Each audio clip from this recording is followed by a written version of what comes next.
The Measure of Love, Attar Songs of the Unhidden Heart. A reflection on a Ghazal by Attar. Who is there whose veil has not been torn by love? The cry of the unveiled heart. کیست که از عشق تو پرده او پاره نیست و از قفس قالبش مرغ دل آواره نیست. Who is there whose veil has not been torn by love, whose heart bird has not fled from the cage of the body? With these opening lines, Attar draws the curtain aside on the essential mystery of being, that love, divine, fierce and unrelenting, rends every covering that conceals the truth. No soul escapes its touch. Love, in Attar's vision, is not a pleasant adornment of poetic ornamentation. It is the primal force of existence, the fire through which every being must pass to return to its source. It does not simply reveal, it destroys the false so that only the real remains. The veil, perde, here is everything that separates us from the beloved. The illusions of self, intellect, social masks, even piety itself, and the heartbird, morgdel, is that secret essence of the soul, forever yearning for flight, trapped within the cage of form. Attar's first verse is thus not a lament but a statement of universal truth. Love wounds everyone. Every heart that beats has already been torn. The scale of love.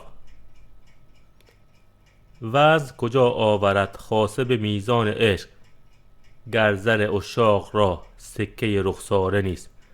How could one bring balance, especially on love's scale, if the lover's gold bears not the stamp of the beloved's face?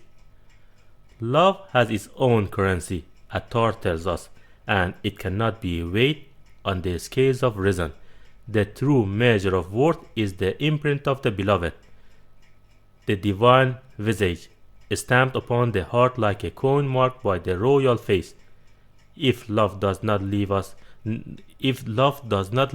its seal upon your being, then your gold is false, your devotion untested. For in the marketplace of divine longing, nothing counts except what has been touched by the beloved's image. In mystical symbolism, the coin or seal refers to the transformation of the lover through union. The self is melted down, purified by fire, and then struck with the face of the divine. The result is not the lover's annihilation, but their authentication. Attar's alchemy is spiritual. Melt your ego in the furnace of longing until the only face remaining is God's. The fire of self-offering. هر نفسم همچو شمع زار بکش پیش خیش، گر دل پرخون من کشته صد پاره نیست. Every breath I burn like a lamenting candle before him, unless my blood-filled heart has already been slain 100 times. Here Attar becomes the candle of self-sacrifice. The lover burns, cries and melts not out of despair but out of devotion. To love God is to be consumed. The sham, the candle, is one of Persian poetry's most potent metaphors for the lover, giving light while perishing, weeping as it illuminates. The candle's tears are its joy, its annihilation, its purpose. Attar declares that if his heart has not been slain 100 times, it is not yet worthy of this fire. Love demands continual dying, a shedding of selfhood with every breath. What the world calls suffering, the lover calls worship. The powerless lover. گر تو ز من فارغی من ز تو فارغ نیم، چاره کارم بکن کز تو مرا چاره نیست. If you are free of me, I am not free of you. Do something for me, for without you there is no remedy. This is one of Attar's most human verses, the cry of a soul that knows it is powerless before love. The lover cannot stop loving. even if the beloved is indifferent. Divine love is not reciprocal affection. It is a cosmic magnetism that does not depend on consent. Here, Attar reveals the paradox of love. The lover prays for release from what he cannot and would not escape. To be cured of love is to be severed from life itself. The word chare, remedy, is ironic. There is no medicine for this illness except more of the disease. Love is both the wound and the balm. The eternal drunkenness. هر که در این راه یافت بوی می عشق تو مست شود تا ابد گردلش از خواره نیست. Whoever once smells the wine of your love becomes drunk forever, unless his heart is made of stone. One sip, one scent, one glimpse, that is enough. The wine of love is the divine intoxication that overwhelms consciousness and leaves no return to sobriety. Attar insists that this intoxication is eternal. True love does not fade or cool. It transforms the lover into one who drinks from the cup of infinity. The only ones who remain untouched are those whose hearts are stone, impervious to beauty, close to longing. Love here is a mystical contagion. To even inhale its fragrance is to be lost forever or found forever, depending on your point of view. The silence beyond speech. هست همه گفتگو با می عشقش چه کار؟ هر که در این میکده مفلس و این کاره نیست. All this talk and reasoning, what use are they beside the wine of love? Whoever has not gone bankrupt in this tavern knows nothing of it. Once again, Attar disarms the intellect. In the tavern of divine love, reason is currency without value. To enter, one must go bankrupt, to surrender all possessions of thought, creed, and self. Only the poor in spirit can drink here. The tavern, Mekade, is not a physical place but a state of being where all conceptual wealth is stripped away. To go bankrupt, مفلس شدن, is to be emptied, purified, and undone, not through moral failure but through spiritual realization. For the mystic, bankruptcy is abundance, when nothing remains but the beloved. Everything is present. The measure of manhood. درد ره و درد دیر هست محک مرد را دلق بیفکن که زرق لایق میخواره نیست. The pain of the road and the pain of the monastery are the test of manhood. Cast away the monk's cloak. Hypocrisy befits not a drinker of love's wine. Attar attacks pretension and self-righteousness with characteristic ferocity. The robe, dalq, of false piety, worn for reputation, is worthless before love. The meikhore, the wine drinker, is his archetype of the true seeker, one who dares, risks, and suffers. The pain of the road, dard ra, and the pain of the cloister, dard de, are not contradictions but necessary tests. One burns in the desert of separation, the other in the silence of devotion. To be a man, mard, here is to endure the fire without deceit. Attar's spirituality is not gentle. It demands authenticity at any cost.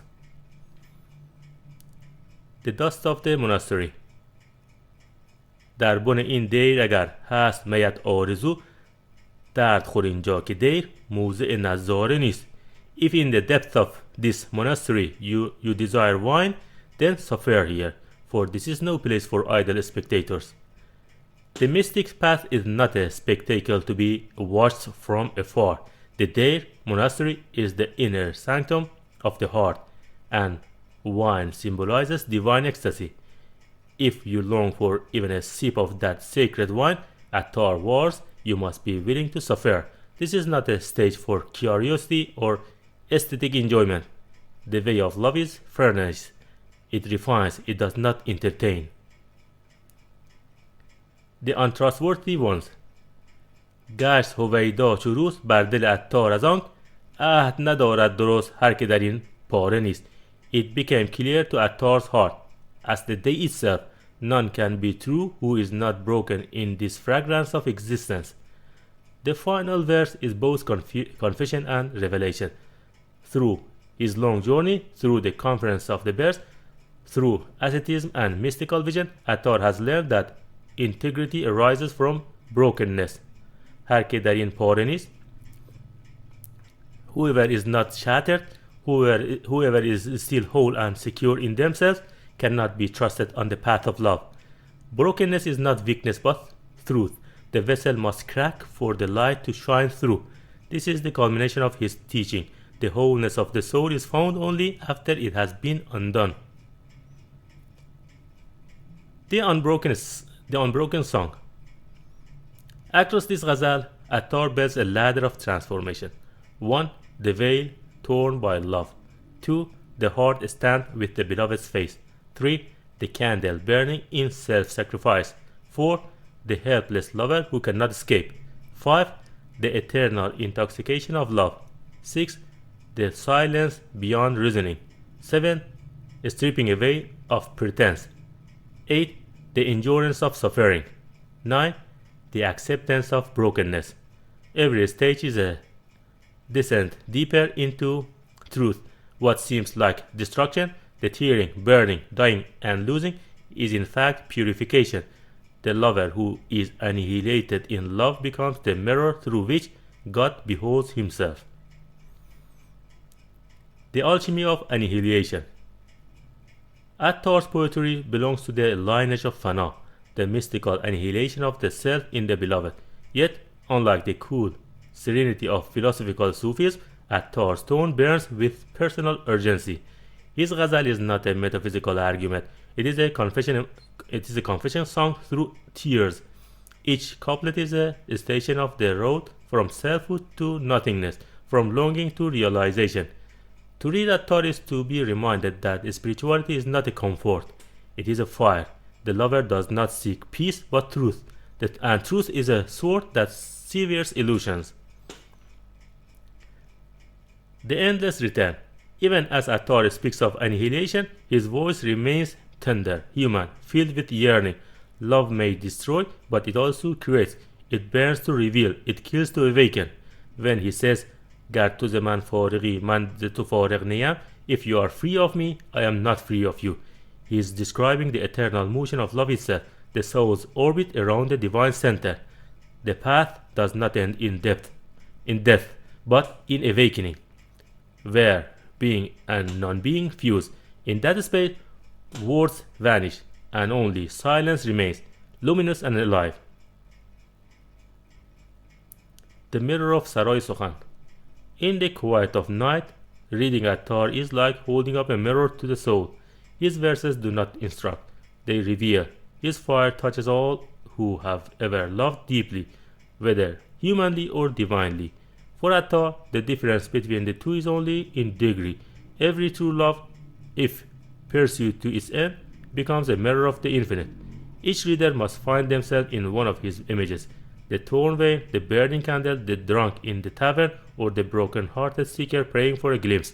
In the end, Attar leaves us not with answers, but with a wound, a sacred, luminous wound that keeps us alive to love. The last word. The ghazal closes, but its fire continues to smolder across centuries. It calls not for belief, but for experience, not for piety, but for sincerity. Attar's message, whispered from the ruins of self, is: do not seek safety from love. Seek truth within the burning. For every soul must one day know there is no remedy but the beloved.